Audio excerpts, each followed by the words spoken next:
Hello dear student, आप सबका स्वागत है आपके अपने YouTube channel Rahul commerce academy में। आज हम पढ़ने वाले हैं Jharkhand academy council JAC board class 12 का कॉमर्स का क्लास 12 का अकाउंटेंसी का जो मॉडल पेपर आया है उस मॉडल पेपर का सेट 1 का सब्जेक्टिव क्वेश्चन। ठीक है, इससे पहले ही ऑब्जेक्टिव क्वेश्चन सेट 1 का मैंने आप लोगों को अपलोड कर दिया था। बहुत सारे स्टूडेंट लोगों ने बहुत अच्छे अच्छे कमेंट किए हैं। आई होप कि मैं जो आप लोगों को पढ़ा रहा हूं वो सब आप लोगों को समझ में आ रहा होगा और ऐसे ही आप लोग सपोर्ट करते रहिए। जो जो सब्जेक्ट्स का आप लोग को वीडियो चाहिए होगा मैं आप लोगों को वो सारे सब्जेक्ट्स का वीडियो जो है देता रहूंगा। ठीक है, तो बेसिकली हम लोग अकाउंटेंसी का जो सब्जेक्टिव एमसीक्यूज था यानी जो ऑब्जेक्टिव था उसको हम लोगों ने पढ़ लिया है। 40 का 40 क्वेश्चंस आप लोगों को डिटेल में मैंने समझा दिया है। आज सब्जेक्टिव पढ़ेंगे क्योंकि ऑब्जेक्टिव में तो बहुत सारे स्टूडेंट ऐसे हैं जो टिक लगा सकते हैं, लेकिन जब सब्जेक्टिव पढ़िएगा, जब न्यूमेरिकल्स क्वेश्चन होगा, थ्योरी क्वेश्चंस होगा, तब उनको सोल्व करने में आप लोगों को दिक्कत होगा। तो इस वीडियो में आप लोगों के सब्जेक्टिव क्वेश्चंस को सेट 1 का सब्जेक्टिव क्वेश्चन मैं आप लोगों को डिटेल में बताऊंगा, जिससे आप अकाउंटेंसी के मास्टर हो जाओगे। तो आपको कोई भी दिक्कत, कोई भी परेशानी, कोई भी डाउट नहीं होगा और आप इजीली तरीके से एग्जाम में हर क्वेश्चंस को जो है वो अटेम्प्ट कर सकते हो और हर क्वेश्चंस को बना सकते हो। फिर वही बोलेंगे, वीडियो थोड़ा सा लंबा भले ही हो, लेकिन जितना क्वेश्चंस मैं आप लोगों को बताऊंगा, जैसे बताऊंगा उसके बाद आप लोगों को दोबारा कोई भी क्वेश्चंस देखने का जरूरत नहीं पड़ेगा। ठीक है, तो चलो आओ अब पढ़ना स्टार्ट करते हैं हम लोग।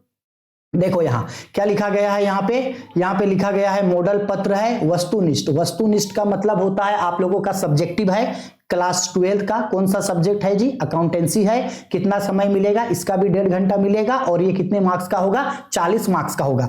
अब कुछ और चीजों के बारे में जान लो कि ये जो आप लोगों का सब्जेक्टिव एग्जाम जो होगा, इस सब्जेक्टिव एग्जाम में टोटल 3 सेक्शन होगा, section A, section B, section C. ध्यान से समझना, ये आप लोगों का सेक्शन ए होगा। ये जो आप लोगों का सेक्शन ए होगा, सेक्शन ए पे 1 से लेकर के 7 तक 7 क्वेश्चन दिया रहेगा। ठीक है, और इसमें से आप लोगों को बनाना होगा 5 क्वेश्चन। कितना क्वेश्चन बनाना होगा? 5 क्वेश्चन। एक क्वेश्चन आपका 2 मार्क्स का होगा। ठीक है, तो सेक्शन ए जो है वो कितने मार्क्स का हो गया? सेक्शन ए आप लोगों का 10 मार्क्स का होगा। सेक्शन बी है ये, सेक्शन बी में क्या होगा? एक क्वेश्चन आप लोगों का 3 मार्क्स का रहेगा। 3 मार्क्स का एक क्वेश्चन रहेगा। 8 से लेकर के आपका 14 तक इसमें भी 7 क्वेश्चन रहेगा, जिसमें से आप लोगों को इसमें से भी आप लोगों को 5 क्वेश्चन बनाना होगा। तो 5 क्वेश्चन बनाना होगा। एक क्वेश्चन 3 नंबर का, तो 5 दिया 15 नंबर आपको मिलेगा सेक्शन बी से। इसके बाद एक लास्ट सेक्शन सी होगा। सेक्शन सी में आप लोगों को 3 क्वेश्चन बनाने के लिए बोलेगा। 15 से लेकर के 19 तक टोटल 5 क्वेश्चन होगा। इन 5 क्वेश्चंस में से आप लोगों को 3 क्वेश्चन बनाना होगा और एक क्वेश्चन 5 नंबर का होगा, यानी ये 15 मार्क्स, यानी टोटल आप लोगों का 40 मार्क्स इस तरीके से रहेगा। सेक्शन ए 10 मार्क्स का रहेगा, सेक्शन बी आपका 15 मार्क्स का रहेगा और सेक्शन सी आप लोगों का 15 मार्क्स का रहेगा। ठीक है, चलो आ गया पैटर्न समझ में। ठीक है, अब चलो, और सब सब्जेक्ट्स में यही सिमिलर पैटर्न रहेगा जितना आप लोगों का सब्जेक्ट है सारे सब्जेक्ट में। ठीक है, चलो आओ अब पढ़ते हैं। तो देखो, अब ये क्वेश्चन हो गया आप लोगों का, ये देखो ये हो गया आप लोगों का सेक्शन ए। और सेक्शन ए में जैसे मैंने आप लोगों को अभी बताया था कि सेक्शन ए में आप लोगों को कितना क्वेश्चन मिलेगा, तो टोटल 7 क्वेश्चंस मिलेगा। तो इन 7 क्वेश्चंस में आपको 5 क्वेश्चंस बनाना है, एक क्वेश्चन 2 नंबर का, तो सेक्शन ए आप लोगों का 10 मार्क्स का होगा। ठीक है, तो एक एक करके अब मैं आपको इन सारे क्वेश्चंस को अच्छे तरीके से समझाता हूं। ठीक है, तो ये रहा पहला क्वेश्चन। आओ देखते हैं पहला क्वेश्चन में क्या बोला गया है। चंदा क्या है? What is subscription?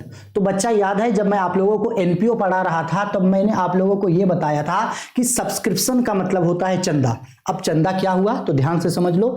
जो भी एनपीओ होता है यानी नॉट फॉर प्रॉफिटेबल ऑर्गेनाइजेशन होता है, उस ऑर्गेनाइजेशन का जो भी मेंबर्स होता है, उस मेंबर्स से जो एनुअल पैसा मिलता है वही सब्सक्रिप्शन कहलाता है। यानी एक नॉट फॉर प्रॉफिटेबल ऑर्गेनाइजेशन एक गैर लाभकारी संस्था है। उस गैर लाभकारी संस्था में उसके सदस्यों से जिस वार्षिक आय की प्राप्ति होती है उसे ही हम लोग चंदा कहते हैं। ठीक है, अब आप लोगों को समझाने के लिए चलो एक तरीका मैं आप लोगों को बता रहा हूं, अच्छा से समझना। सब्सक्रिप्शन याद कैसे रहेगा? सपोज कर लो कि एक कोई स्पोर्ट्स क्लब है। क्या है? सपोज कर लो कोई स्पोर्ट क्लब है। सपोज कर लो कि इस स्पोर्ट क्लब में टोटल 500 मेंबर्स है। कितने मेंबर्स हैं? 500 मेंबर्स हैं। ठीक है, और एक मेंबर जो है वो एनुअल पैसा देता है आपका, सपोज कर लो 1000 रुपया। कितना देता है 1000 रुपया। टोटल स्पोर्ट्स क्लब में 500 मेंबर हैं और 500 मेंबर एक साल में कितना कितना रुपया देता है, 1,000 रुपया एक एक मेंबर देता है। तो भाई 1000 इंटू 500 तो टोटल कितना हो जाएगा 5 लाख। तो उस एनपीओ को ये जो 5 लाख रुपया पैसा मिला है, यही 5 लाख रुपया उस एनपीओ का क्या कहलाएगा, सब्सक्रिप्शन। इसे ही बोला जाता है चंदा। आ गया समझ में।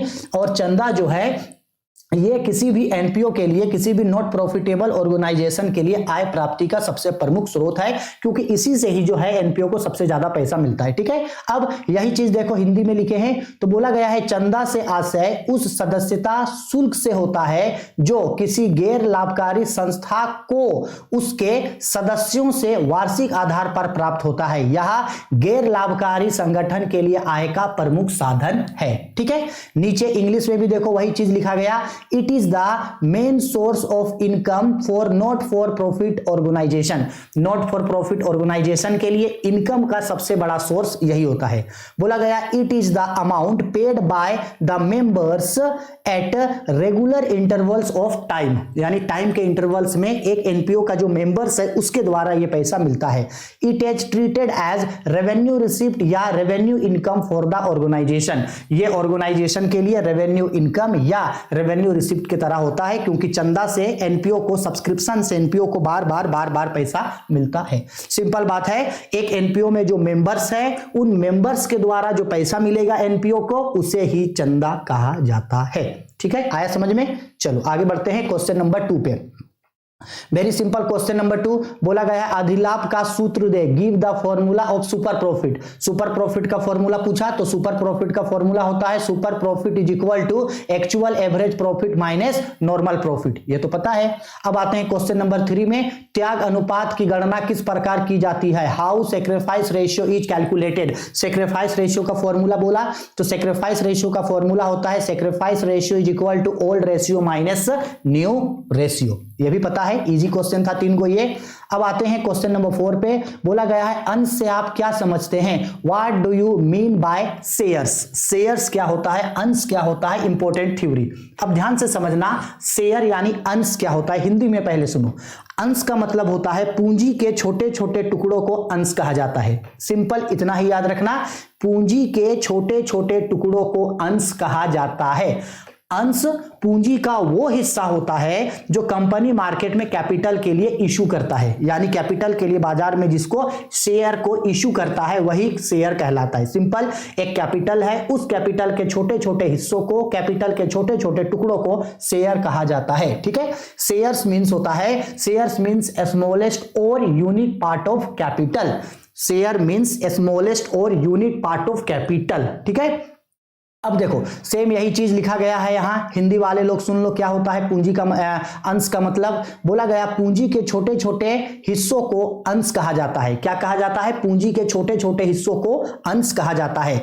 यह किसी भी सार्वजनिक कंपनी की पूंजी का प्रमुख साधन है, यानी शेयर से कोई भी जो पब्लिक कंपनी होता है उससे पब्लिक कंपनी को कैपिटल मिलता है, शेयर से कंपनी को कैपिटल मिलता है। ठीक है, इसका निर्गमन पूंजी की प्राप्ति के लिए किया जाता है। कंपनी मार्केट में शेयर क्यों इशू करता है, तो कैपिटल के लिए इशू करता है। ठीक है, इंग्लिश में बोला गया इन सिंपल वर्ड्स, साधारण शब्दों में कहें तो शेयर्स रेफर टू स्मॉलेस्ट और यूनिक पार्ट ऑफ कैपिटल, यानी साधारण शब्दों में कहें तो शेयर से आशय कैपिटल का स्मॉलेस्ट या यूनिट पार्ट से होता है। कैपिटल का छोटे छोटा टुकड़ा शेयर कहलाता है।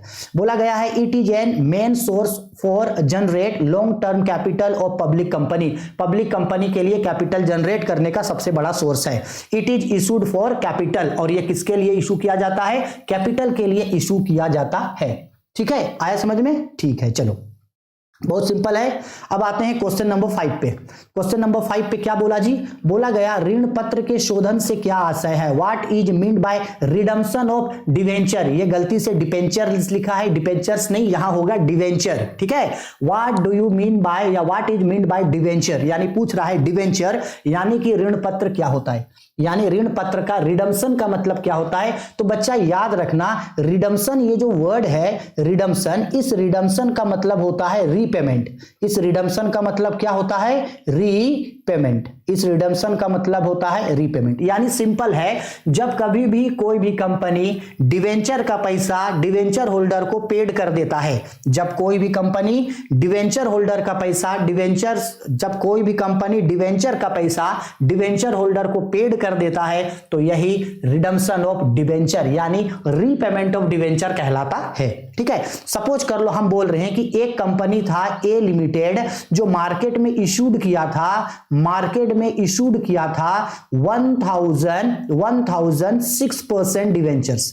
कितना डिवेंचर इशू किया था? 1006% डिवेंचर ऑफ ₹10 ईच पे, और बोला था कि इस डिवेंचर का पेमेंट सपोज कर लो कि 10 साल में कर देंगे बोला था।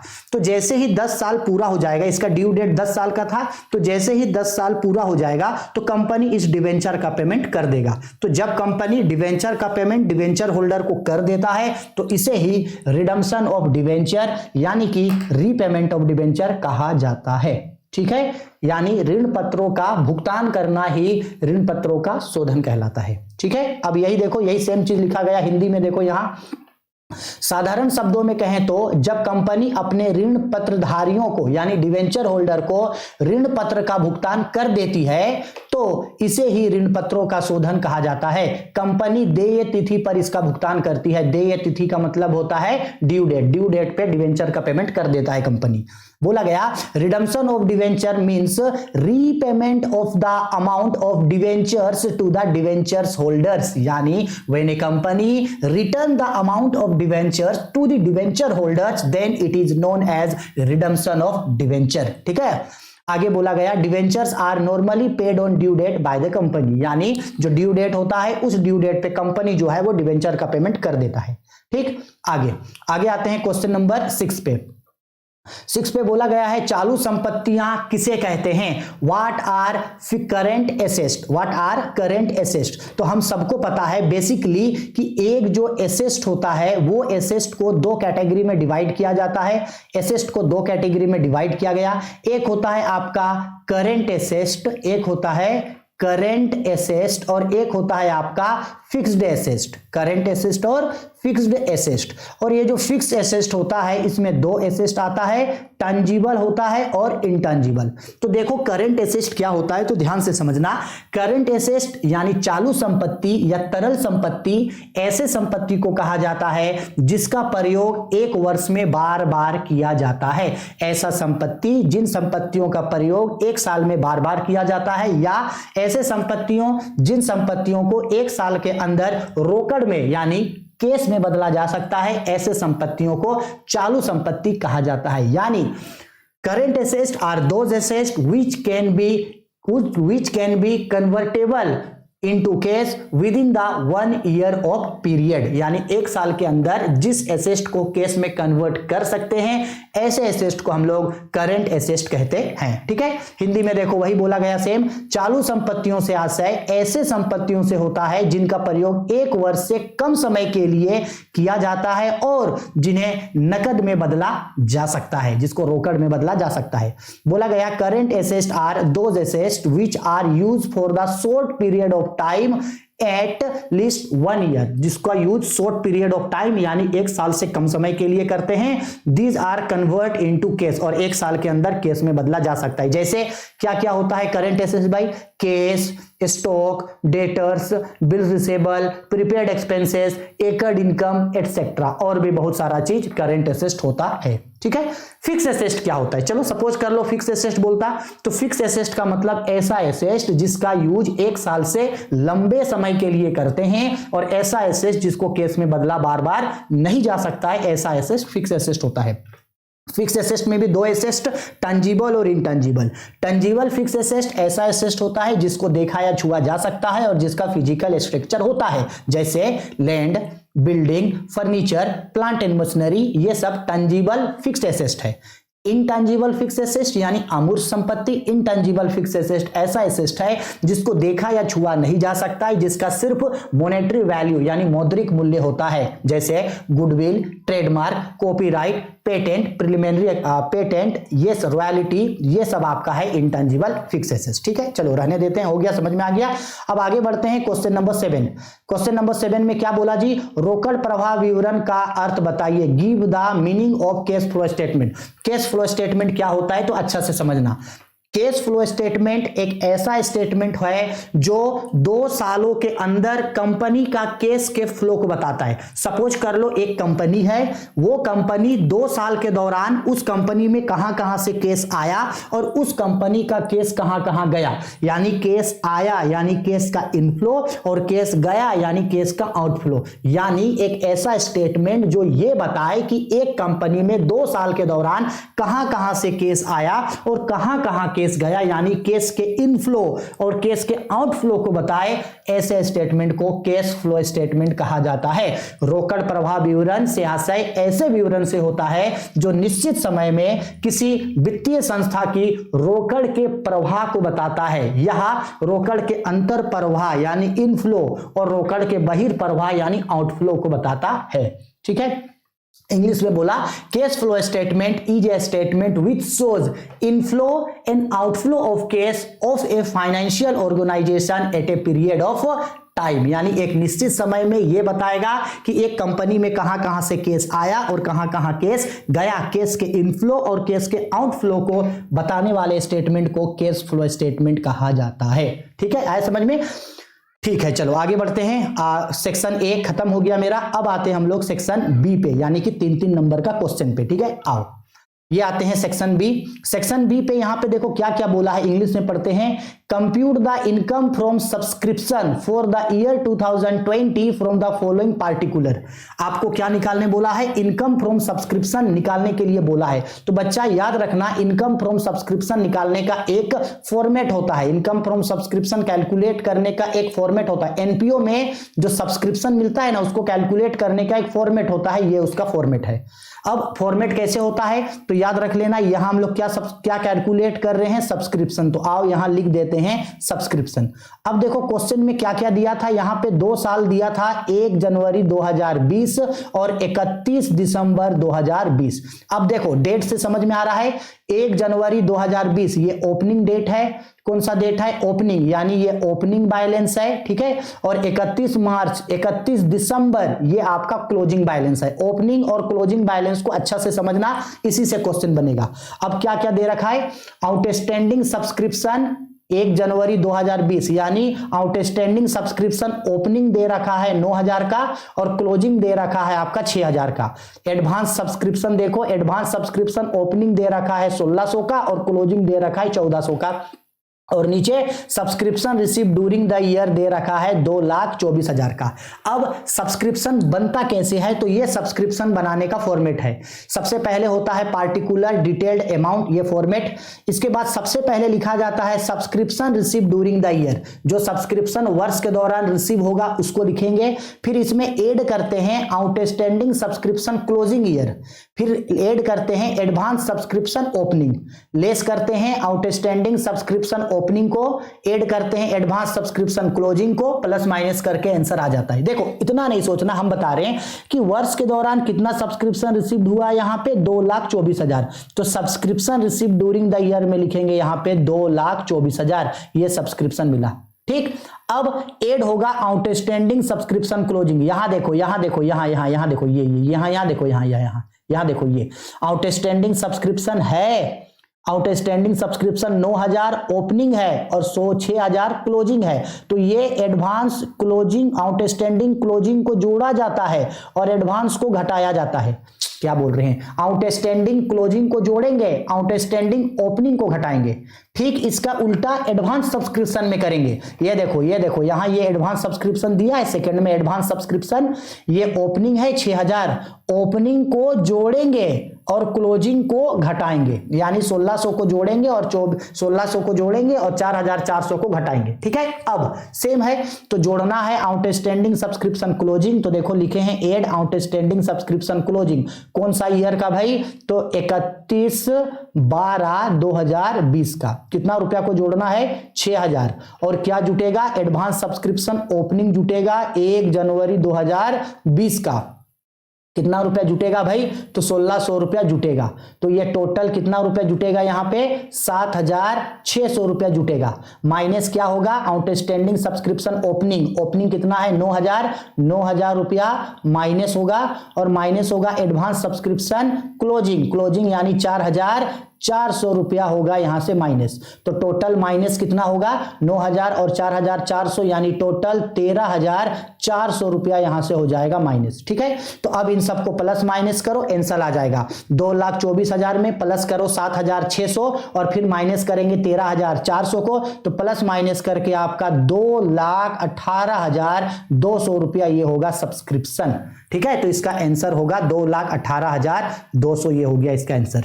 इस तरीके से जब भी सब्सक्रिप्शन निकालने बोलेगा तो इस तरीके से फॉर्मेट में सब्सक्रिप्शन को निकालना। ठीक है, चलो आगे बढ़ते हैं। क्वेश्चन नंबर 9 देखो, क्वेश्चन नंबर 9 पे क्या बोला, इंग्लिश में पढ़ रहे हैं। बोला गया है 9 नंबर क्वेश्चन क्या बोला गया है, A B and C are equal partners. A B और सी एक फार्म में पार्टनर है।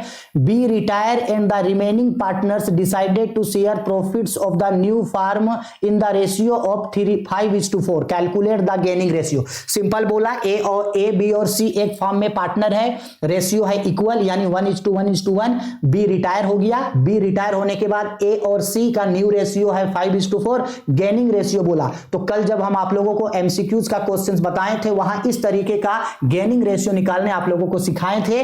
अगर बनता है तो ठीक, नहीं तो आओ हम बना दे रहे हैं। तो लॉन्ग क्वेश्चन है तो इसको अच्छा से लिखेंगे। यहां लिखते हैं आओ ओल्ड रेशियो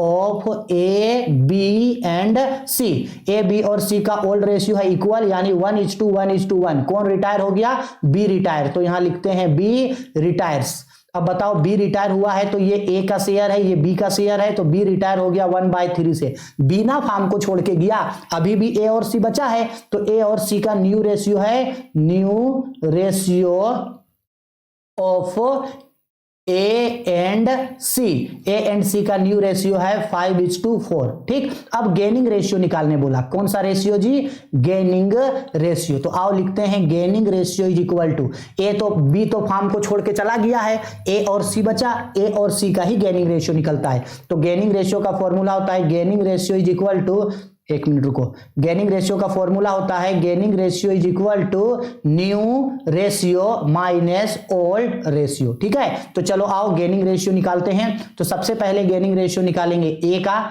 तो A is equal to new ratio, देखो ए का यहां से न्यू रेशियो आएगा 5/9 माइनस ओल्ड रेशियो 1/3। तो जब एलसीएम लेंगे नीचे वाले 9 और 3 का, तो एलसीएम 9 आएगा, तो ये 5 - 3 इज इक्वल टू 2/9। ठीक, अब सी का new ratio 4/9 minus old ratio 1/3। Ratio compare करेंगे, 9 होगा तो ये 4 - 3 इज इक्वल टू 1/9।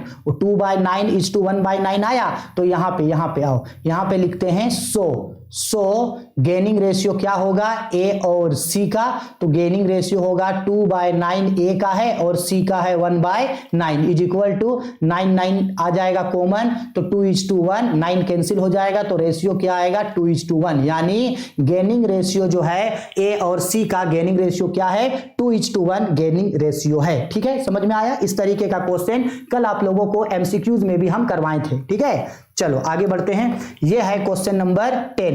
देखो थोड़ा कम समय था और ज्यादा वीडियो बनाना था, इसलिए मैं लिख करके आंसर को डायरेक्ट लेके आ गया हूं।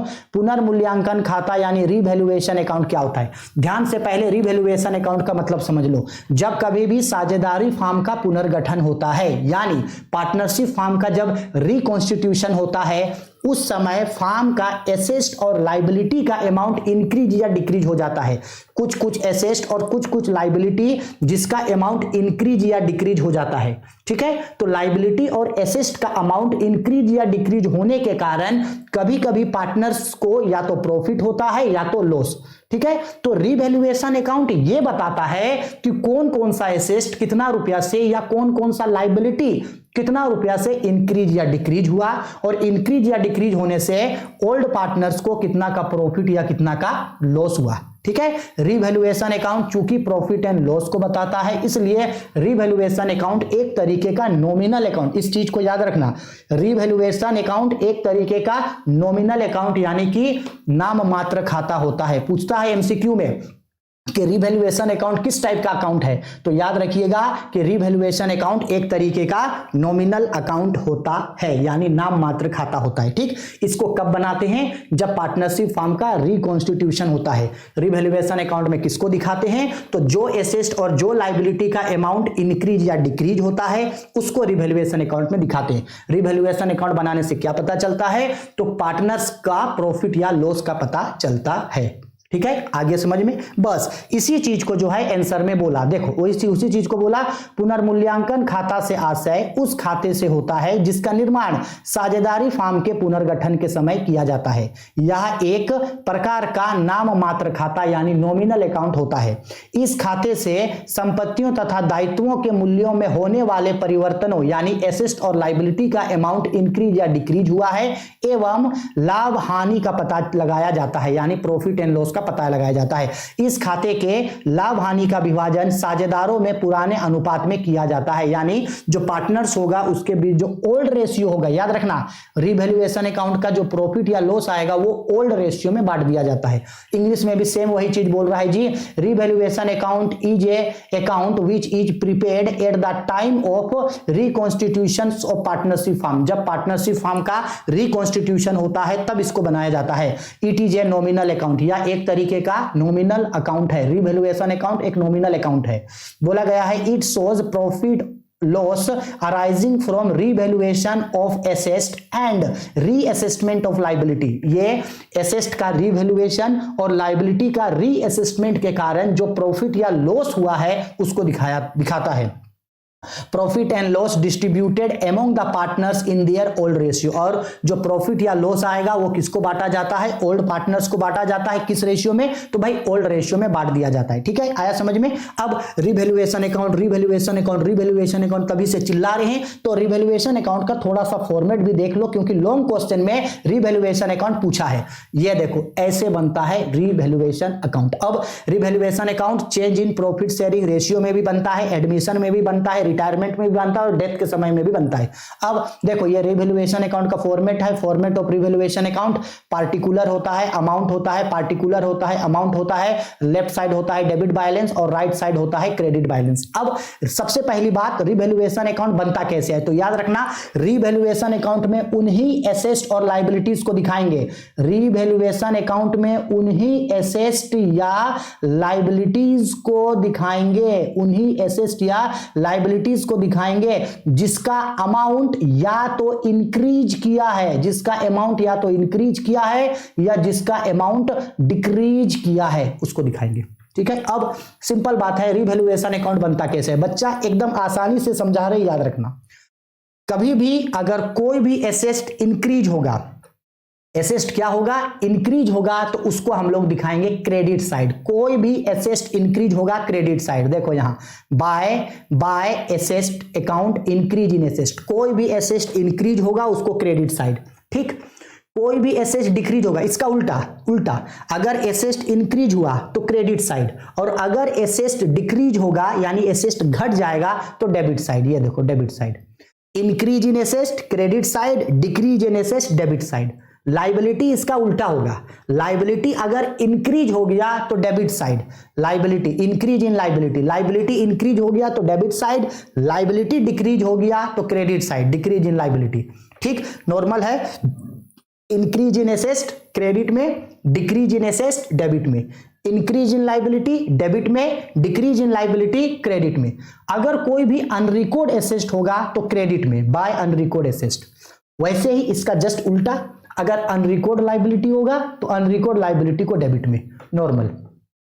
जब कभी भी प्रोविजन फॉर बैड डेब्ट्स कटेगा तो प्रोविजन फॉर बैड डेब्ट्स हमेशा डेटर पे काटा जाता है और प्रोविजन फॉर बैड डेब्ट्स को हमेशा डेबिट पे लिखेंगे, ठीक है, to provision for bad debts के नाम से, प्रोविजन फॉर बैड डेब्ट्स, ठीक। इसके बाद अगर कभी provision for bad debts increase हो गया, क्या हो गया, provision for bad debts increase, तो उसको भी डेबिट में दिखाएंगे। और अगर provision for bad debts decrease हो गया, क्या हो गया, डिक्रीज, तो उसको हम लोग क्रेडिट में दिखाएंगे। बस इतना ही चीज रिवैल्यूएशन अकाउंट में जाता है, ठीक है। अब एक बार और रिपीट कर दे रहे हैं, इंक्रीज इन एसेस्ट, एसेस्ट अगर बढ़ गया, एसेस्ट इंक्रीज हो गया तो क्रेडिट में, डिक्रीज हो गया तो डेबिट में। लाइबिलिटी इसका उल्टा, लाइबिलिटी अगर इंक्रीज हो गया डेबिट में, लाइबिलिटी अगर डिक्रीज हो गया क्रेडिट में। कोई भी अनरिकॉर्ड एसेस्ट रहेगा क्रेडिट में, अनरिकॉर्ड लाइबिलिटी रहेगा डेबिट में। Provision for bad debts debit में, provision for bad debts increase होगा डेबिट में, provision for bad debts decrease होगा क्रेडिट में। अब लास्ट में बैलेंस करेंगे। बैलेंस करने से दो चीज होगा, या तो डेबिट बैलेंस कम आ जाएगा या तो क्रेडिट बैलेंस। अब जोड़े और जोड़ने से अगर डेबिट बैलेंस कम आया तो वो प्रॉफिट ऑन रिवैल्यूएशन आएगा, अगर डेबिट बैलेंस कम आया तो वो क्या आएगा, प्रॉफिट ऑन रिवैल्यूएशन अकाउंट। और अगर क्रेडिट कम हो गया तो क्रेडिट कम आएगा तो वो लॉस ऑन रिवैल्यूएशन अकाउंट होगा। डेबिट कम हुआ तो प्रॉफिट ऑन रिवैल्यूएशन, क्रेडिट कम आया तो लॉस ऑन रिवैल्यूएशन। अब प्रॉफिट आए चाहे लॉस आए, पार्टनर्स के बीच ओल्ड रेशियो में बांट दिया जाता है। सपोज कर लो ए बी सी, तीन पार्टनर है तो ए बी सी के बीच किस रेशियो में बांटेंगे, ओल्ड रेशियो में बांटेंगे। आया समझ में, ये रिवैल्यूएशन अकाउंट का फॉर्मेट होता है, ठीक है। आगे समझ में, यहां तक किसी को कोई दिक्कत नहीं है। अब हम लोग आगे बढ़ते हैं। थोड़ा भले ही समय ज्यादा लगे लेकिन अच्छा से समझना है तो थोड़ा सा समय देना ही पड़ेगा ना। आओ क्वेश्चन नंबर 11 बोला गया है, the profit earned by a business over the last 5 years are follow. एक बिजनेस है जो जिसका 5 सालों का प्रॉफिट है। पहला साल है प्रॉफिट 12,000, दूसरा साल है 13,000, तीसरा ईयर्स है 14,000, चौथा साल है 18,000 और पांचवा साल लॉस हो गया 2,000 का। Find the value of goodwill if it is based on 2 years purchase of average profit of last 5 year। आपको गुडविल निकालने बोला एवरेज प्रॉफिट मेथड से और नंबर्स ऑफ ईयर्स परचेज है 2 साल, ठीक है। तो आओ, अगर गुडविल निकालने बोला है एवरेज प्रॉफिट से तो एवरेज प्रॉफिट में सबसे पहले निकाला जाता है एवरेज प्रॉफिट। एवरेज प्रॉफिट से गुडविल निकालेंगे तो सबसे पहले क्या निकालेंगे, एवरेज प्रॉफिट। एवरेज प्रॉफिट का फॉर्मूला होता है average profit is equal to total profits, average profit is equal to total profits by number of years, average profit by numbers of years. चलो, तो टोटल प्रॉफिट बोला तो सभी profits को जोड़ो, अगर कोई लॉस होगा तो घटाना। तो पहला साल प्रॉफिट है 12,000 तो 12,000 प्लस दूसरे साल प्रॉफिट है 13,000 तो 13,000 प्लस तीसरे साल भी प्रॉफिट है 14,000 तो प्लस 14,000, चौथा साल भी प्रॉफिट है 18,000 तो प्लस 18,000। लेकिन लास्ट ईयर लॉस हो गया 2,000 का, और याद रखना लॉस को घटाया जाता है तो लॉस 2,000 रुपया को कर देंगे माइनस। अब टोटल 5 ईयर्स है तो 5 लिखे इज इक्वल टू, अब देखो 12,000 प्लस 13,000 प्लस 14,000 प्लस 18,000 इन सबको जोड़ेंगे तो जोड़ करके आएगा 57,000, 57,000। 57,000 में से 2,000 को घटाएंगे तो ये आएगा मेरा 55,000 और इसको डिवाइड कर देंगे 5 से तो ये आ गया 11,000 रुपया। तो 11,000 गुडविल नहीं आया है, 11,000 एवरेज प्रॉफिट आया है। अब निकालते हैं गुडविल, अब निकालते हैं वैल्यूएशन ऑफ गुडविल। तो लिखेंगे therefore valuation of goodwill, valuation of goodwill. तो valuation of goodwill is equal to, formula होगा एवरेज प्रॉफिट, रुको 1 मिनट गलत हो गया formula, valuation of goodwill is equal to average profit into numbers of years purchase, average profit into numbers of years purchase. तो average profit आया 11,000 into number of year purchase, देखो यहाँ पे 2 साल बोला है, ये देखो यहाँ 2 ईयर्स बोला है तो नंबर्स ऑफ ईयर्स परचेज 2 हो गया तो ये कितना हो गया 11 दूनी 22,000 रुपया गुडविल मेरा निकल के आ गया।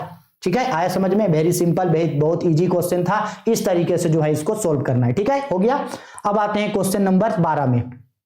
आओ, तो 12 नंबर पे क्या बोला, अंशों के हरण, अंश एवं ऋण पत्र में कोई 4 अंतर बताइए। Give any 4 points of distinction between shares and debenture. Most important theory, most important theory, ध्यान से सुन के रखना, मोस्ट इंपॉर्टेंट थ्योरी, शेयर और डिवेंचर यानी कि अंश और ऋण पत्र में क्या अंतर है। तो देखो भाई, कभी भी आपको अगर शेयर्स, कभी भी आपको अगर अकाउंटेंसी, बिजनेस स्टडी, कभी भी किसी भी चीज में अगर आपको डिफरेंसेस पूछेगा तो डिफरेंसेस को आप कॉलम में एक्सप्लेन करोगे। फिर से बोल रहे हैं, डिफरेंसेस को किस में एक्सप्लेन करोगे?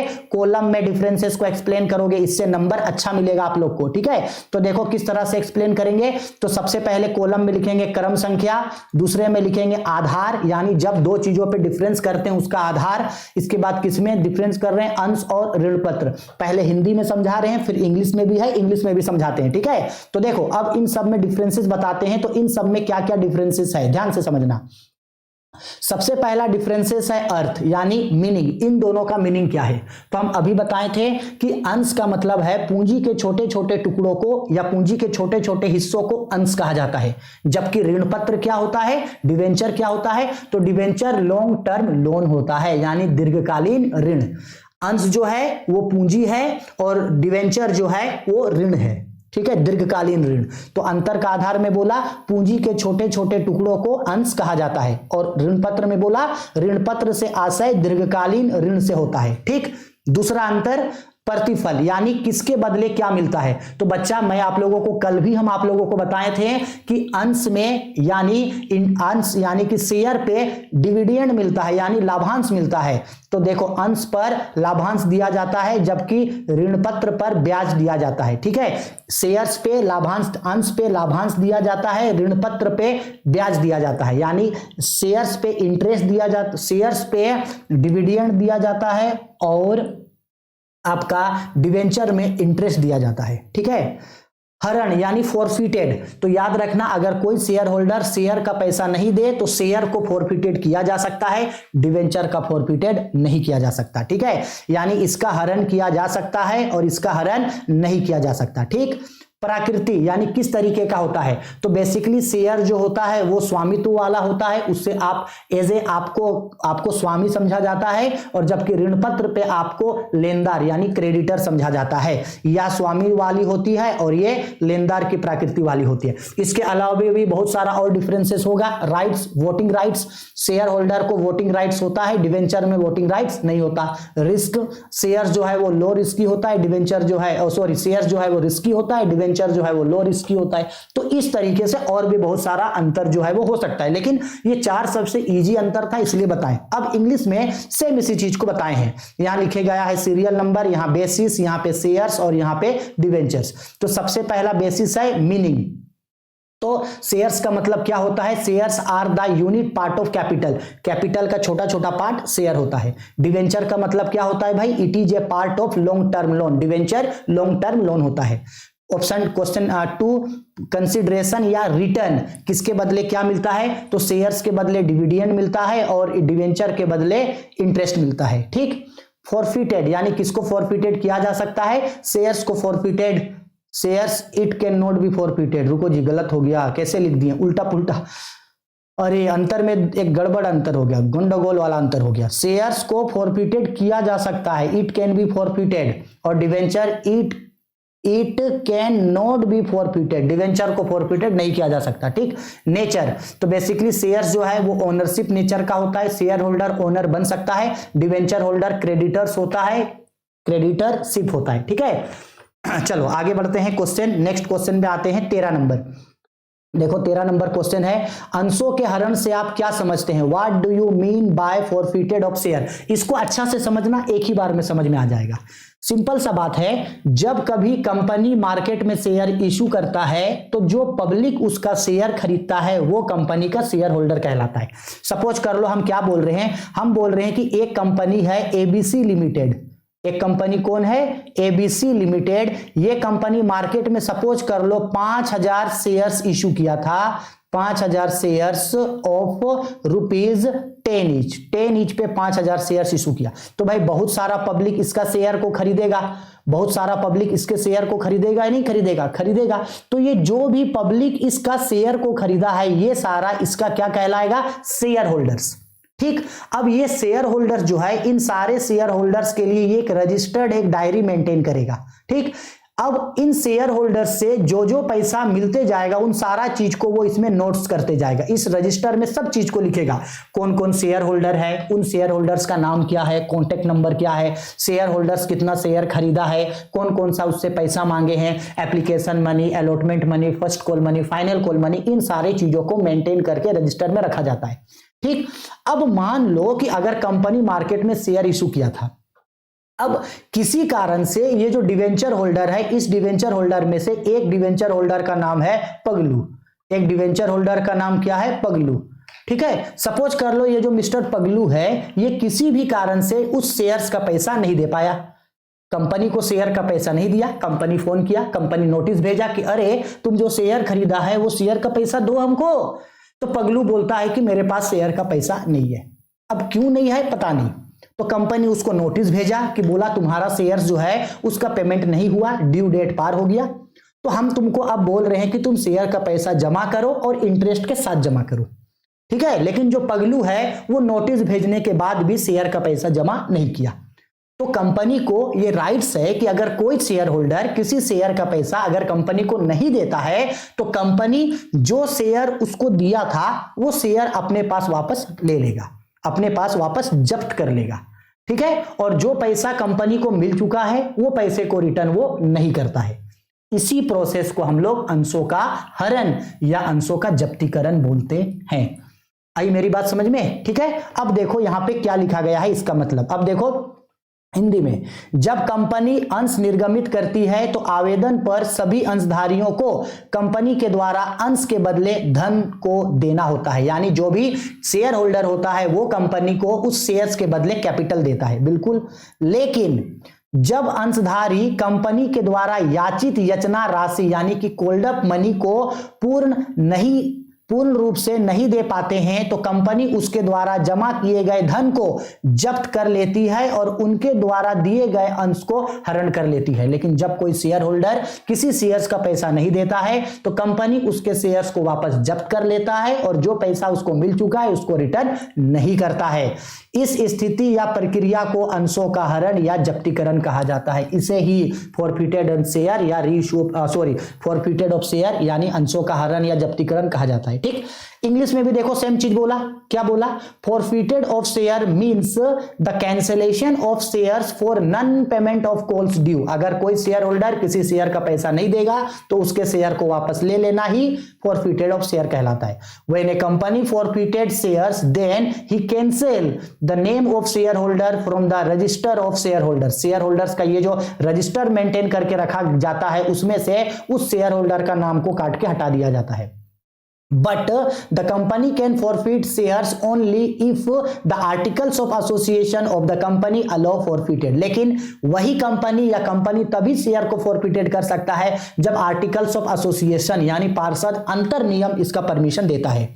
If any shareholder is not able to pay amounts of calls, the company may have to write the forfeited to his share। अगर कोई शेयर होल्डर किसी शेयर का पैसा नहीं दे तो कंपनी को ये राइट्स है कि वो उस शेयर होल्डर का शेयर का पैसे को फॉरफिटेड कर सकता है। ठीक है, आया समझ में? ठीक है, चलो आते हैं क्वेश्चन नंबर 14। क्वेश्चन नंबर 14 में तो जैक बोर्ड वालों ने ब्लंडर मिस्टेक कर दिया। देखो क्या मिस्टेक किया, बोला गया है यहाँ पे from the following information calculate current ratio. हाँ बच्चा लोग कौन सा रेशियो निकालने बोला, करंट रेशियो निकालने बोला। चलो सपोज कर लो अगर हम लोग अभी करंट रेशियो निकालने चलेंगे तो करंट रेशियो का फॉर्मूला होता है current ratio is equal to current assets minus current ratio is equal to current assets divided by current liability. Current assets divided by current liability. Clear? अब suppose कर लो सबसे पहले हम यहां पे करंट एसेस्ट का अमाउंट निकालते तो सबसे पहले यहां लिखेंगे कि करंट एसेस्ट कितना है, तो जो जो करंट एसेस्ट है उन सब का अमाउंट दिखाते, फिर जो भी करंट लायबिलिटी है उसका अमाउंट दिखाते, इसके बाद दोनों को आपस में डिवाइड करते, आंसर आ जाता। लेकिन सर यहां ये जो करंट एसेस्ट और करंट लायबिलिटी का जो वैल्यू दिया है उसका अमाउंट क्या है, अमाउंट ही नहीं है, बिना अमाउंट का रेशियो निकलेगा कैसे? तो जेक वालों ने गलती से जो है शायद ध्यान नहीं दिए होंगे, इसलिए जो है गलती से जो है इसका अमाउंट छूट गया। ठीक है, लेकिन हम आपको बता दे रहे हैं कि ये जो स्टॉक होता है ये करंट एसेट में जाता, ये तो आप सबको भी पता है। डेटर्स जो है वो करंट एसेट में जाता, ये जो है कैश एट बैंक ये भी आपका करंट एसेट में जाता। फिक्स एसेट का यहाँ कोई काम नहीं है। ट्रेड क्रेडिटर करंट लायबिलिटी है, बिल्स पेबल करंट लायबिलिटी है, प्रोविजन करंट लायबिलिटी का, लॉन्ग टर्म डेब्ट्स का कोई काम नहीं है। तो तीनों करंट एसेट को जोड़ देते उसका अमाउंट आता, तीनों करंट लायबिलिटी को जोड़ देते उसका अमाउंट आता, दोनों को आपस में डिवाइड कर देते, करंट रेशियो निकल के आ जाता। ठीक है, लेकिन अमाउंट नहीं है तो अपने से तो नहीं निकाल सकते, लेकिन अगर देगा न्यूमेरिकल तो ऐसे ही बनाओगे। ठीक है, चलो अब आते हैं क्वेश्चन नंबर 15 पे। क्वेश्चन नंबर 15 पे बोला गया है आय व्यय खाते एवं प्राप्ति भुगतान खाते में अंतर बताइए, यानी receipt and payment account and income and expenditure account में अंतर बताइए। Receipt and payment account and income and expenditure account में अंतर, तो आओ बताते हैं। तो यहां सेम वही चीज, क्रम संख्या लिखे, अंतर का आधार लिखे, प्राप्ति एवं भुगतान खाता यानी रिसिप्ट एंड पेमेंट अकाउंट, आय व्यय खाता यानी इनकम एंड एक्सपेंडिचर अकाउंट। पहले इंग्लिश हिंदी में समझाएंगे फिर इंग्लिश में। तो सबसे पहले प्रकृति में याद रखना कि रिसिप्ट एंड पेमेंट अकाउंट एक तरीके का रियल अकाउंट होता है, यानी वास्तविक खाता है, या एक वास्तविक खाता है। ठीक है, और इनकम एंड एक्सपेंडिचर अकाउंट यानी आय व्यय खाता एक नाम मात्र खाता है, कल भी बताए थे। लेखांकन रिसिप्ट एंड पेमेंट अकाउंट में कैश रिसिप्ट और कैश पेमेंट को दिखाया जाता है, यानी नकद प्राप्ति और नकद भुगतानों को दिखाया जाता है, या सभी प्राप्ति एवं भुगतानों को दिखाया जाता है। ठीक, यहां केवल आयगत प्राप्तियों एवं आयगत भुगतानों को दिखाया जाता है। इनकम एंड एक्सपेंडिचर अकाउंट में सिर्फ और सिर्फ रेवेन्यू रिसिप्ट या रेवेन्यू पेमेंट को दिखाया जाता है। ठीक है, आधार किस बेसिस पे अकाउंटिंग होता है, तो यह रोकड़ बही पर आधारित होता है, यानी ये जो है ये कैशबुक पे आधारित होता है, यह लाभ हानि खाते पर आधारित होता है, ये प्रॉफिट एंड लॉस अकाउंट पे आधारित होता है। रोकड़ मद यहां केवल रोकड़ मदों को दिखाया जाता है। रिसिप्ट एंड पेमेंट अकाउंट में सिर्फ और सिर्फ कैश नेचर के ट्रांजैक्शन को दिखाया जाता है। Due entry receipt and payment में नहीं होता है, लेकिन इनकम एंड एक्सपेंडिचर अकाउंट में कैश से रिलेटेड भी एंट्री होता है और ड्यू एंट्री भी होता है।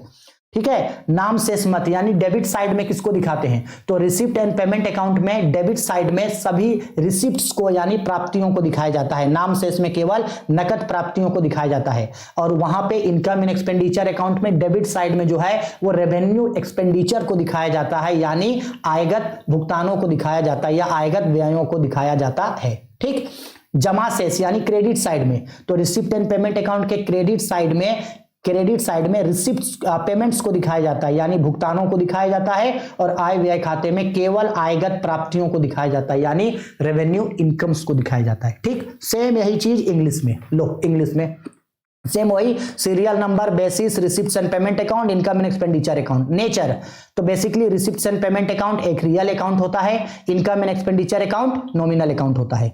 अकाउंटिंग किस तरीके का अकाउंटिंग होता है, तो रिसिप्ट्स एंड पेमेंट में सभी तरीके के रिसिप्ट्स एंड पेमेंट्स को दिखाया जाता है, जबकि इनकम एंड एक्सपेंडिचर में रेवेन्यू रिसिप्ट्स या रेवेन्यू पेमेंट को दिखाते हैं। ठीक है, बेसिस कैश पर रिसिप्ट एंड पेमेंट अकाउंट जो है वो कैश बेसिस पे होता है, और ये प्रॉफिट एंड लॉस अकाउंट पे बेस होता है। कैश आइटम, इस रिसिप्ट एंड पेमेंट अकाउंट में सिर्फ और सिर्फ कैश आइटम को दिखाया जाता है, इनकम एंड एक्सपेंडिचर अकाउंट में कैश के साथ साथ क्रेडिट आइटम को भी दिखाया जाता है। डेबिट साइड में, रिसिप्ट एंड पेमेंट अकाउंट के डेबिट साइड में सभी रिसिप्ट्स को दिखाया जाता है, और इनकम एंड एक्सपेंडिचर अकाउंट में डेबिट साइड में रेवेन्यू एक्सपेंडिचर को दिखाया जाता है। किसको दिखाया जाता है, revenue expenditure. Credit side item, credit में किसको दिखाएंगे, तो रिसिप्ट एंड पेमेंट अकाउंट के क्रेडिट साइड में पेमेंट को दिखाते हैं, और जबकि इनकम एंड एक्सपेंडिचर के क्रेडिट साइड में रेवेन्यू इनकम्स को दिखाते हैं, यानी रेवेन्यू रिसिप्ट को दिखाते हैं। ठीक है, 6 अंतर बहुत है 5 क्वेश्चन के लिए, 5 मार्क्स के क्वेश्चन के लिए, तो इससे ज्यादा लिखने का जरूरत नहीं है। अब आते हैं न्यूमेरिकल क्वेश्चन। बाबा रे बाबा, न्यूमेरिकल क्वेश्चन, इसमें अच्छा खासा समय लगेगा, तो अगर बोर हो जाओगे, नहीं पढ़ने मन करेगा तो यहीं छोड़ के चले जाना, लेकिन अगर आगे पढ़ना है तो आगे वीडियो को देख लो। क्वेश्चन नंबर 16 एडमिशन से रिलेटेड क्वेश्चन है, थोड़ा लंबा है, अच्छा से समझना। बोला गया है क्वेश्चन पे the following is the balance sheet of X and Y on 31 March 2021, they share profit in 3:2।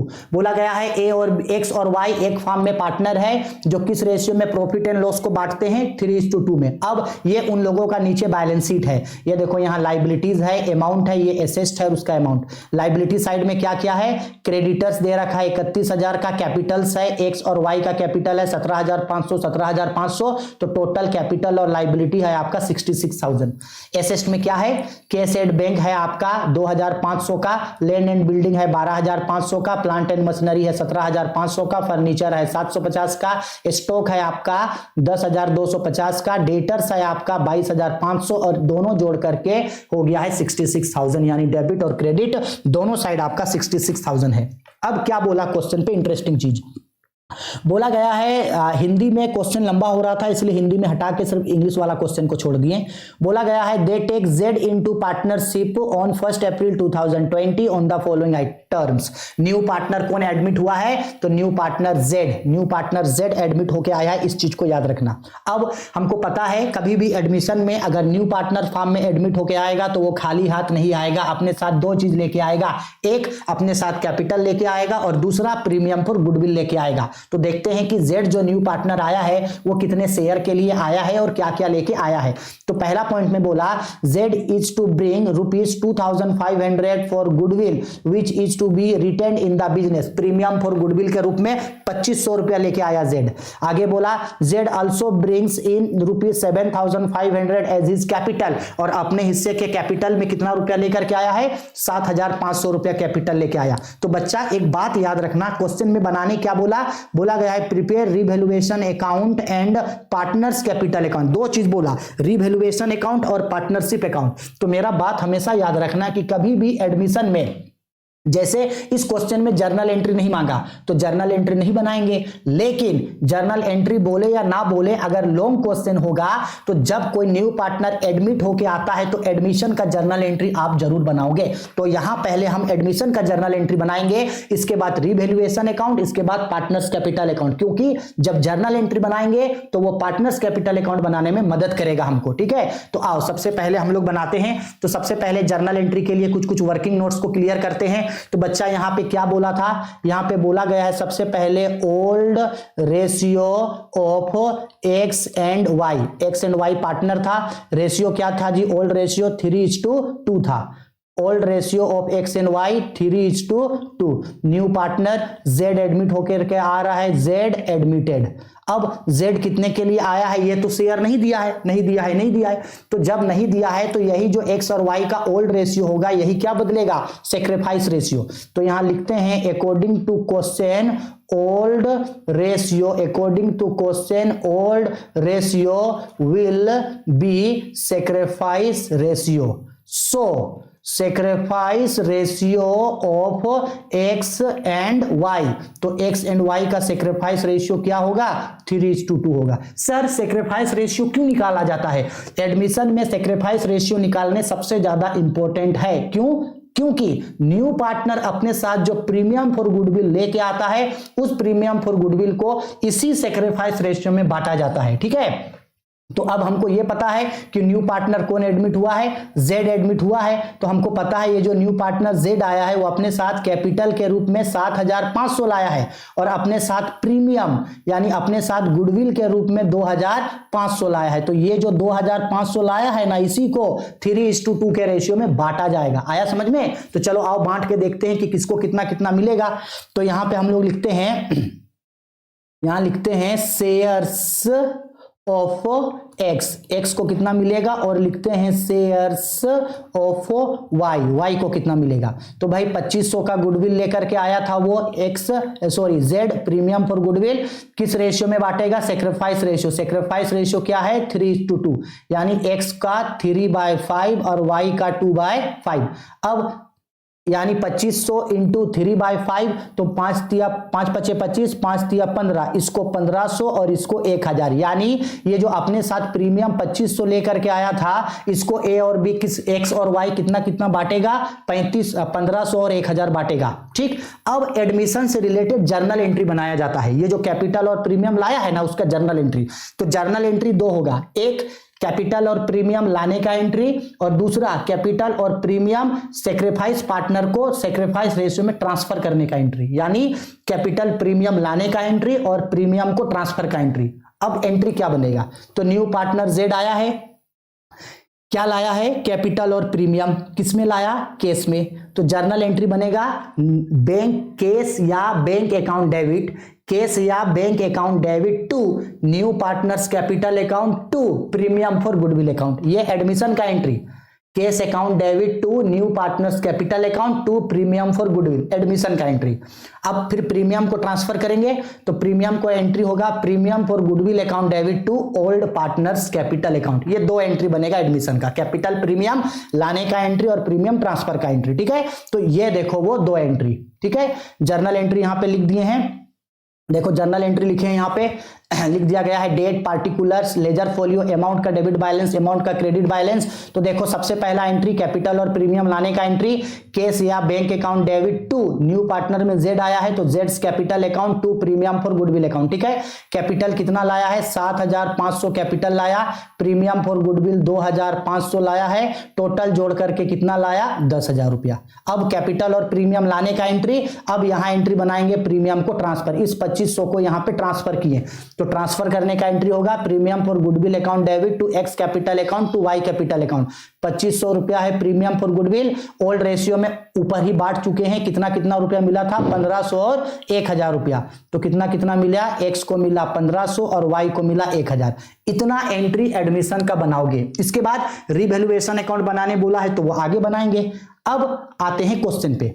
ठीक है, रिवैल्यूएशन अकाउंट बनाना है तो देखो अब रिवैल्यूएशन अकाउंट के बारे में क्या क्या क्वेश्चन में दे रखा है, आओ देखते हैं। बोला for the purpose of admission of Z the firm assets we are revalued as under.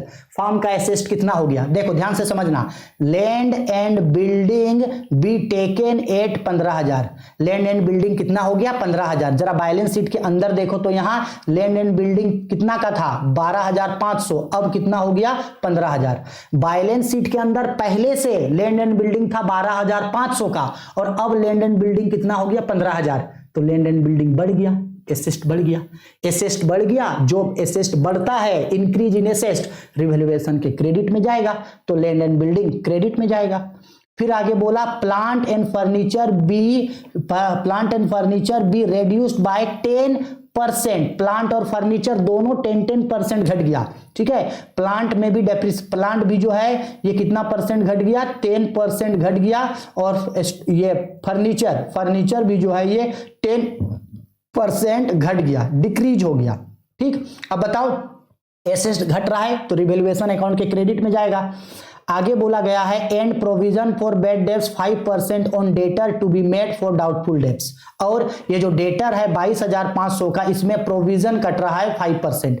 तो हम अभी बताए थे provision for bad debts debit में जाएगा, ये भी डेबिट में जाएगा। फिर आगे लास्ट में क्या बोला, stock is to be valued at 12,500।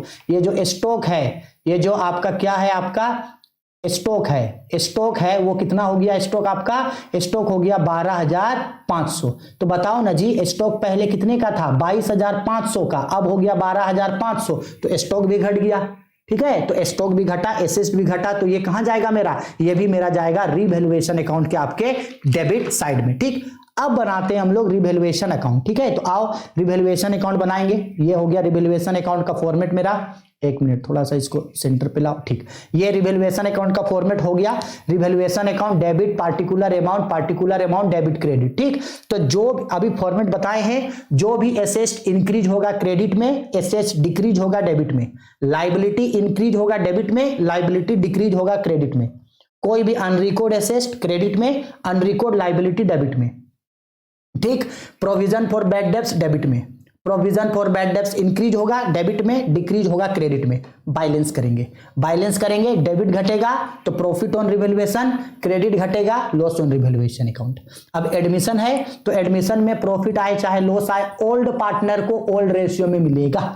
ठीक है, यानी एक्स और वाई को ओल्ड रेशियो 3:2 में बांटेंगे। ठीक, अब क्वेश्चन हो गया। अब देखते हैं कौन कौन सा अमाउंट इंक्रीज या डिक्रीज हुआ है। तो बच्चा ध्यान से देखो, ये सबसे पहले क्या बोला है, यहाँ पे क्या बोला था, यहाँ पे लैंड एंड बिल्डिंग 12,000 हो गया, 15,000 हो गया, 12,500 का लैंड एंड बिल्डिंग था, तो लैंड एंड बिल्डिंग बढ़ रहा है तो क्रेडिट साइड में जाएगा लैंड एंड बिल्डिंग, तो यहां लिखेंगे बाय लैंड एंड बिल्डिंग। ठीक है, तो 12,500 से 15,000 हो गया, तो 15,000 माइनस 12,500 कितना से बढ़ गया लैंड एंड बिल्डिंग, तो 2,500 रुपया से बढ़ गया। ठीक, उसी तरीके से और क्या था, प्लांट पे और फर्नीचर पे घट गया है तो डेबिट में लिखेंगे टू प्लांट, प्लांट 10% घट गया। प्लांट कितने का था? प्लांट था 17,500 का, ये घट गया 10% थे, तो 17,500 का 10% 1,750। ठीक, उसी तरीके से प्लांट के बाद आपका फर्नीचर घटा था, तो लिखेंगे टू फर्नीचर।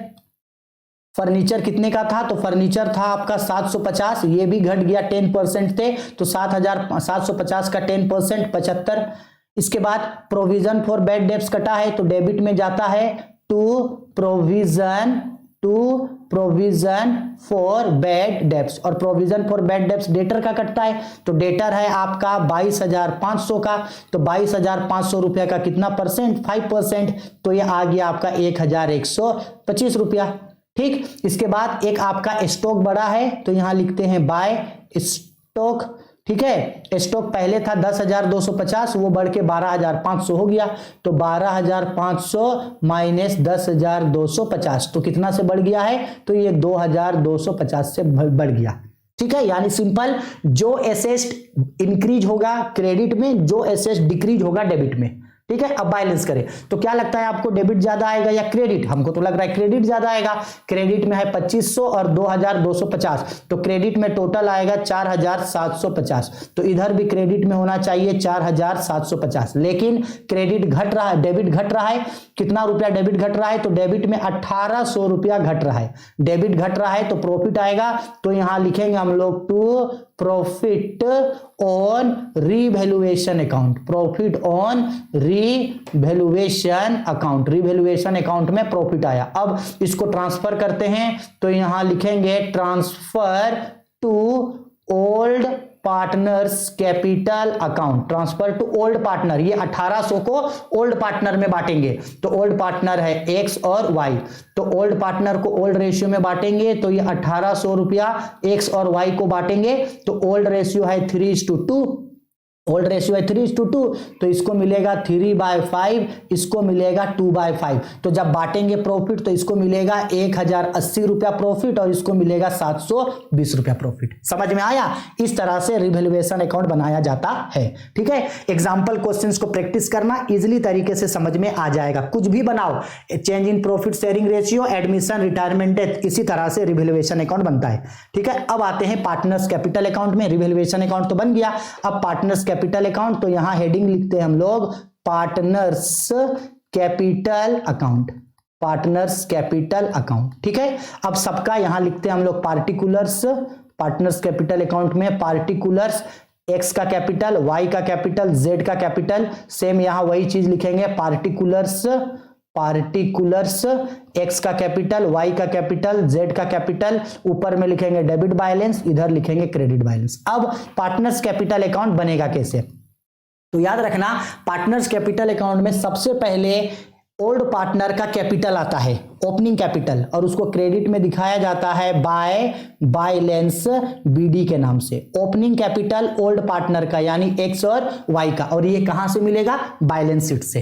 ठीक है, तो यहां देखो बैलेंस शीट है, ये देखो यहां एक्स और वाई है, कैपिटल है इसका 17,500 एक्स और वाई का, तो ये कैपिटल को दिखाएंगे बैलेंस शीट में। 17,500 और ये 17,500। ठीक, अब जब ओपनिंग ओल्ड पार्टनर का कैपिटल चला गया, तो अब न्यू पार्टनर का कैपिटल दिखाते हैं।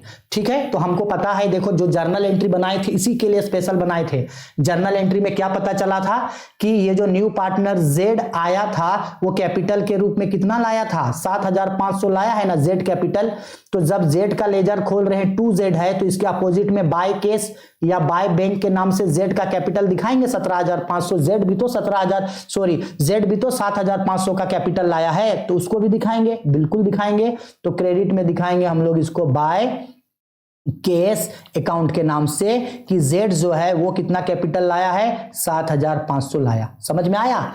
अब एक और एंट्री देखो, जेड जो प्रीमियम लाया था वो प्रीमियम यहां देखो एक्स और वाई को ट्रांसफर हुआ है, तो एक्स और वाई का नाम 2x 2y है, तो इसका लेजर खोलेंगे तो अपोजिट में क्या लिखेंगे? 2x 2y है, तो अपोजिट में क्या लिखाएगा? By premium for goodwill account लिखाएगा। तो यहां भी तो पार्टनर्स को प्रीमियम फॉर गुडविल मिला है ना, तो लिखेंगे by premium for goodwill account. Premium for goodwill कितना कितना मिला था जी? तो 1,500 मिला था और 1,000 मिला था।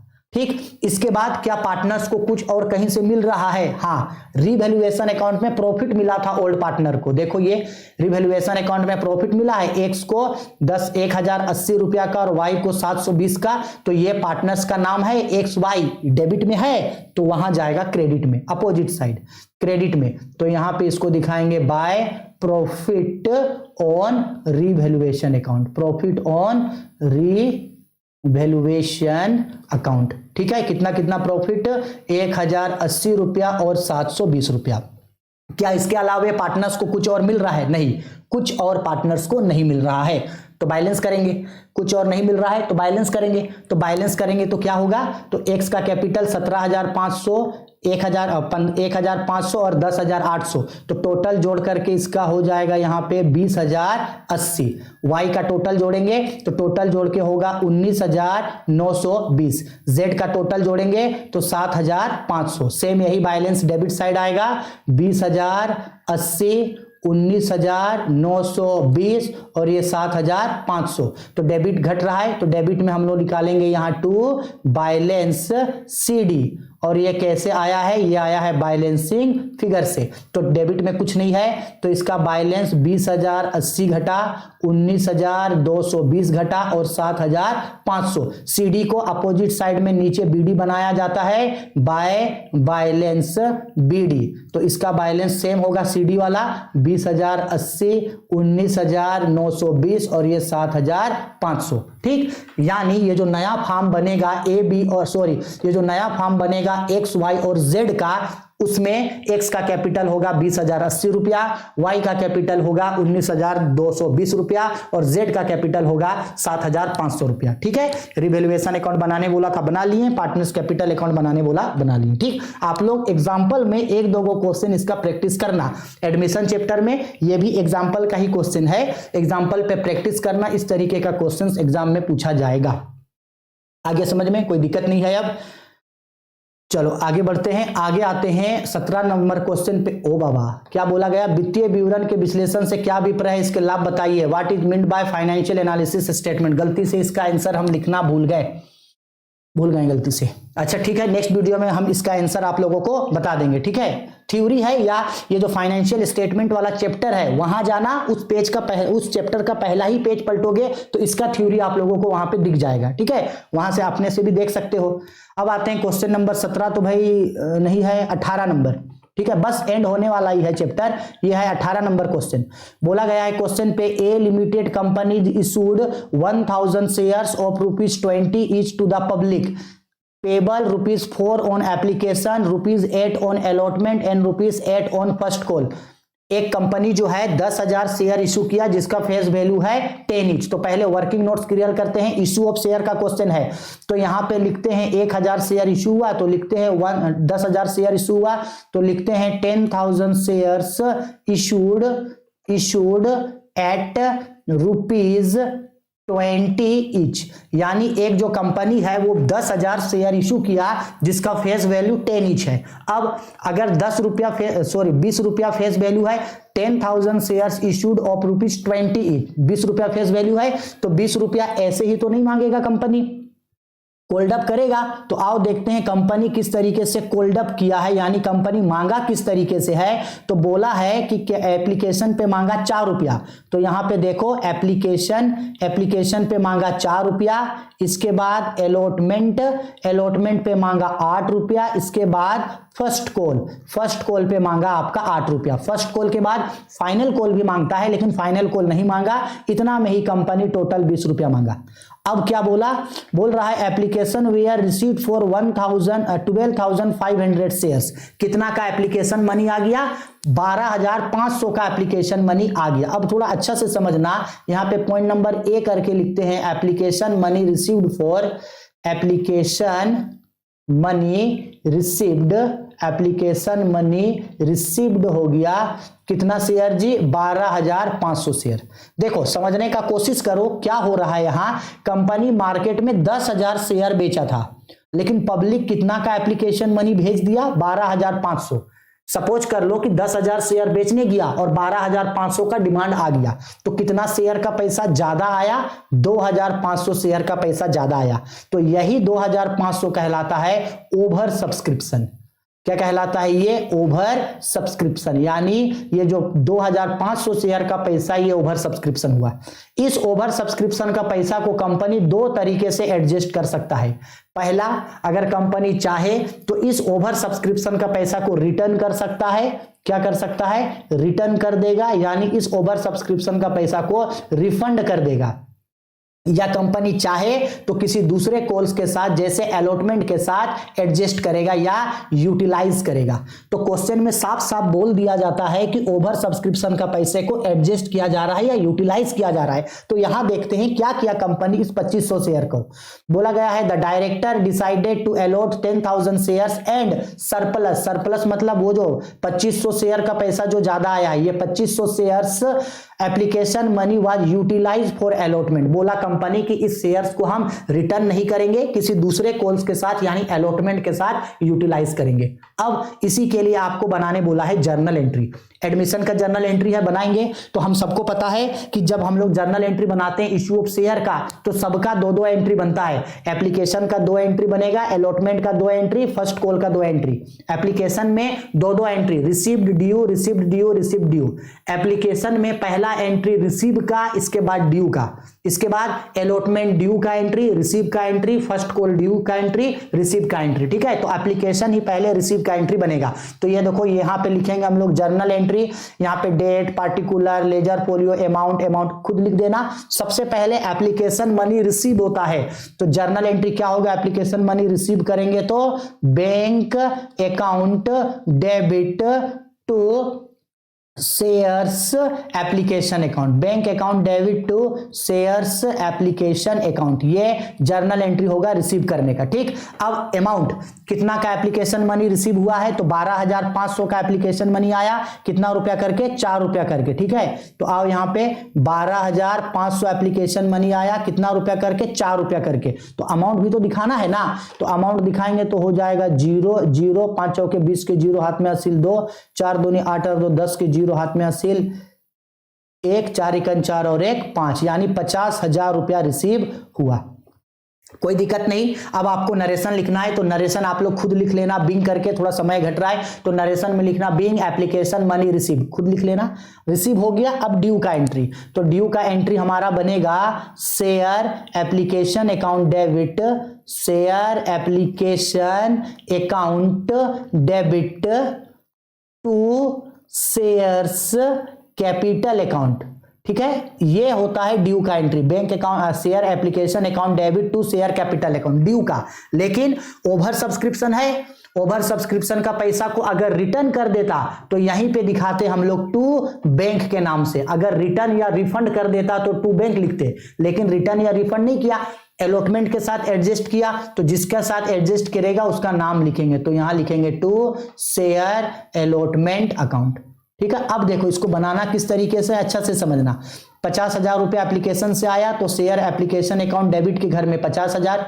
ठीक, अलॉटमेंट पे कितना रुपया जाएगा, ध्यान से समझना। अलॉटमेंट का एंट्री बता रहे हैं, तो देखो अलॉटमेंट पे कितना एंट्री, कंपनी कितना शेयर इशू किया था? 1,000, एप्लीकेशन 4 रुपया करके, तो कंपनी 10,000 इशू किया था, तो 10,000 का पैसा रखेगा 4 रुपया करके, यानी कंपनी कितना रुपया रखेगा?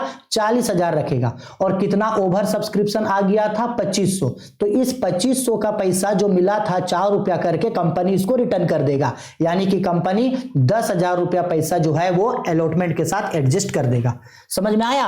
Share application account debit to share capital account to share allotment account. Share application के घर में 50,000, शेयर कैपिटल के घर में 40,000, और वो जो 10,000 ओवर सब्सक्रिप्शन आया था उसको अलॉटमेंट के साथ एडजस्ट कर रहे हैं, तो यहां टू शेयर अलॉटमेंट लिख दिया। ठीक, अब ओवर सब्सक्रिप्शन का काम खत्म। अब नॉर्मल एंट्री, अब एप्लीकेशन रिसीव हो गया, ड्यू, इसके बाद अलॉटमेंट और फर्स्ट कॉल, इन दोनों का पहले ड्यू का एंट्री बनेगा, इसके बाद रिसीव का। तो पहले अलॉटमेंट ड्यू का एंट्री, तो ड्यू का एंट्री बनेगा मेरा share allotment account debit, share allotment account debit to shares capital account. Narration में लिख लेना being share allotment money due. ठीक, अब अमाउंट, तो शेयर अलॉटमेंट 10,000 शेयर्स था, कितना रुपया करके, 8 रुपया करके, तो यानी ये रिसीव होगा 80,000 डेबिट में और 80,000 क्रेडिट में। अब अलॉटमेंट ड्यू है, अब अलॉटमेंट रिसीव का एंट्री, तो रिसीव का एंट्री मेरा क्या बनेगा, bank account debit to shares allotment account. ठीक है, शेयर्स अलॉटमेंट अकाउंट। अब ध्यान से समझना कि शेयर अलॉटमेंट में से 80,000 रुपया मिलना था, लेकिन 10,000 रुपया पहले का पैसा है, तो 10,000 रुपया माइनस करके दिखाएगा 70,000 रुपया। कितना रुपया, 70,000 रुपया। भाई एडवांस में जो 10,000 रुपया जो अलॉटमेंट पे एडजस्ट किया है उसको माइनस करेगा ना, कर दिया, हो गया अलॉटमेंट ड्यू, रिसीव भी हो गया। अब फर्स्ट कॉल ड्यू, तो फर्स्ट कॉल ड्यू का एंट्री होगा share first call account debit to shares capital account. ठीक है, नरेशन में लिखेंगे being share first call money due, तो शेयर फर्स्ट कॉल मनी भी 10,000 इंटू 8 यानी कि 10,000 इंटू 8 यानी कि 80,000। अब इसको भी रिसीव करेंगे, तो रिसीव करेंगे तो एंट्री क्या बनेगा, bank account debit to shares first call account. अब इसमें तो कोई एडजस्टमेंट नहीं था, तो ये एकदम नॉर्मल 80,000 रुपया जो है ये इसका चला जाएगा। ठीक है, आ गया समझ में क्वेश्चन। चलो इसका स्क्रीनशॉट लेकर के रख लो, ये पहला जर्नल एंट्री है। ठीक है, और ये इसका दूसरा जर्नल एंट्री है। ठीक, कोई भी दिक्कत डाउट परेशानी हो बेझिझक कमेंट बॉक्स पे कमेंट करके मुझसे पूछ लेना। ठीक, चलो 18 नंबर। अब एक लास्ट क्वेश्चन होगा 19 नंबर। ये 19 नंबर लास्ट क्वेश्चन है, कैश फ्लो स्टेटमेंट है। कैश फ्लो स्टेटमेंट का ऑपरेटिंग एक्टिविटी, हम भी कल भी आप लोगों को बताए थे कि कैश फ्लो स्टेटमेंट में 3 एक्टिविटी बनता है, ऑपरेटिंग एक्टिविटी, इन्वेस्टिंग एक्टिविटी और फाइनेंसिंग। कैश फ्लो स्टेटमेंट से लॉन्ग क्वेश्चन जरूर पूछेगा, 100% पूछेगा। ठीक है, तो कैश फ्लो स्टेटमेंट से ये आपका ऑपरेटिंग एक्टिविटी बोला है कि from the following information prepare cash flow statement from operating activity. कौन सा एक्टिविटी, ऑपरेटिंग एक्टिविटी। अब ऑपरेटिंग एक्टिविटी में कैश फ्लो स्टेटमेंट बनाने का 2 मेथड है। कितना मेथड होता है, 2। एक होता है आपका डायरेक्ट मेथड और एक होता है आपका इनडायरेक्ट मेथड। तो अगर क्वेश्चन में कुछ ना बोले तो आप हमेशा डायरेक्ट इनडायरेक्ट मेथड को कंसीडर करोगे, तो इनडायरेक्ट मेथड से बनाएंगे। अब इनडायरेक्ट मेथड से कैश फ्लो स्टेटमेंट बनाने का एक फॉर्मेट होता है। ठीक है, तो चलो आओ कैश फ्लो स्टेटमेंट बनाते हैं। क्या क्या दे रखा है क्वेश्चन में, net profit for current year, profit दे रखा है 10,000 रुपये, 1 लाख का। ट्रांसफर टू जनरल रिजर्व दे रखा है 10,000 का। डिक्रीज इन डेटर्स 25,000 का। डिक्रीज इन बिल्स पेबल 20,000 रुपया का। Discount on issue of shares 5,000 रुपया का। इंक्रीज इन स्टॉक 18,000 रुपया का। Loss on sale of machinery 12,000 रुपया का। Profit on sale of investment 4,000 का। ठीक, अब बनाते हैं cash flow statement operating activity से। तो ये उसका फॉर्मेट है, इस तरीके से बनता है। तो ऊपर में लिखते हैं हम लोग कैश फ्लो स्टेटमेंट बना रहे हैं, cash flow statement, cash flow statement by operating activities. कौन सा एक्टिविटीज से, ऑपरेटिंग एक्टिविटीज। आ गए cash flow statement by operating activities. यहां लिखेंगे हम लोग पार्टिकुलर्स, क्या लिखेंगे यहां, पार्टिकुलर्स। यहां लिखेंगे हम लोग डिटेल्स, डिटेल्स, और यहां उसको दिखाएंगे अमाउंट। ठीक है, अब अच्छा से समझना कैश फ्लो स्टेटमेंट से ऑपरेटिंग एक्टिविटी से बनाने के लिए क्या किया जाता है। सबसे पहले लिखा जाता है profit receive during the year. क्या लिखा जाता है सबसे पहले लिखा जाता है profit received during the year, profit received during the year, ये सबसे पहले लिखा जाता है। तो हमको पहले ही क्वेश्चन में बोल रखा है कि profit receive during the year कितना है, तो profit receive during the year ये देखो मेरा पहले ही पॉइंट पे दिया है। और थोड़ा सा इसको इरेज कर देते हैं यहां से। Profit receive during the year कितना है, 1 लाख। तो profit receive during the year amount column में दिखाएंगे 1 लाख। ठीक है, हो गया। अब इसमें क्या किया जाता है, अब इसमें ऐड होता है non operating expenses and losses, non operating expenses and losses, इसमें ऐड होता है।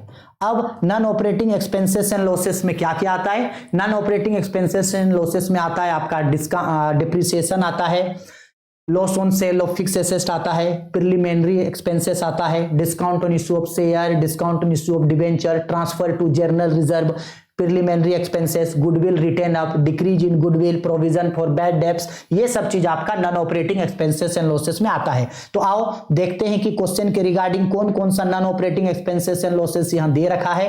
तो सबसे पहले ये देखो, ट्रांसफर टू जनरल रिजर्व, ये आपका 10,000 का non operating expenses and losses है।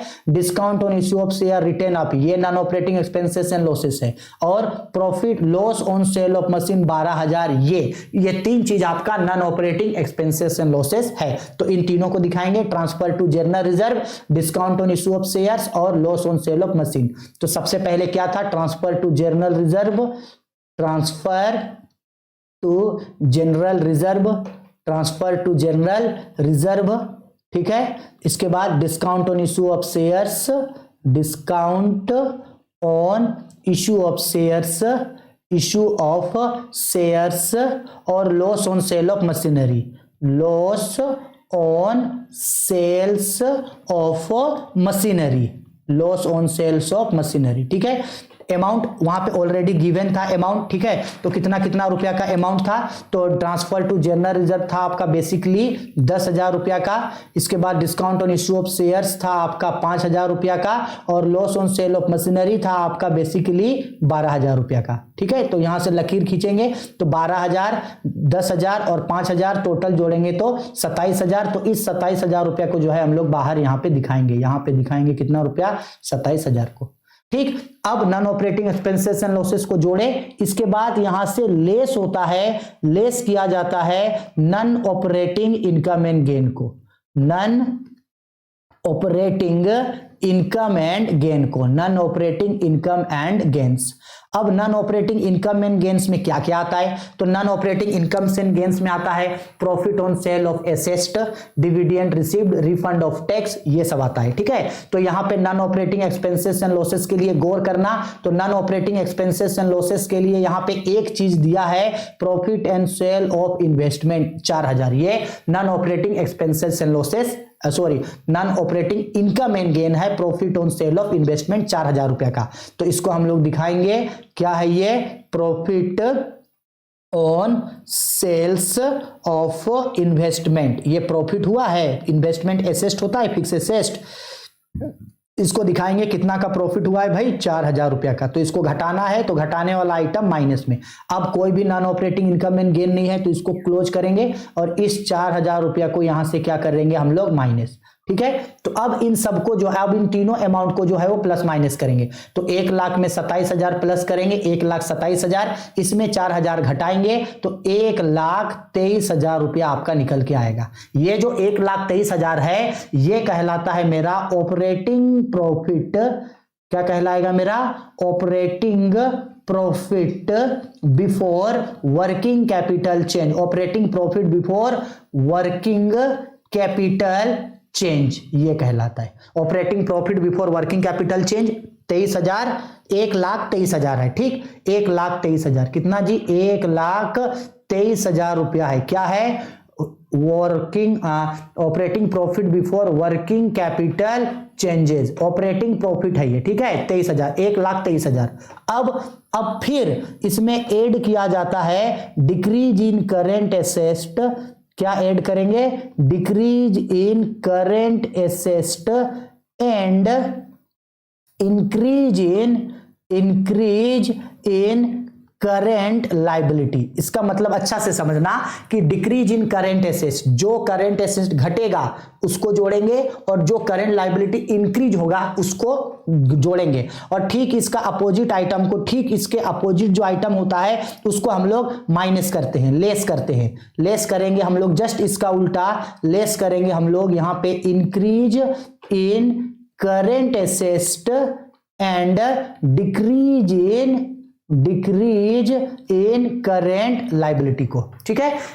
अब देखते हैं कि कौन कौन सा current asset, current liability increase या डिक्रीज हुआ है, इसके बाद हम लोग उसको जो है यहाँ पोस्टिंग करेंगे। तो आओ सबसे पहले ये देखो क्या बोला है यहाँ पे, डिक्रीज इन डेटर्स। डेटर्स क्या होता है, डेटर्स होता है करंट एसेट, कितने का, 25,000 का करंट एसेट घट रहा है, डिक्रीज इन करंट एसेट, तो इसको ऐड करेंगे, 25,000 ऐड करेंगे डेटर्स के नाम से।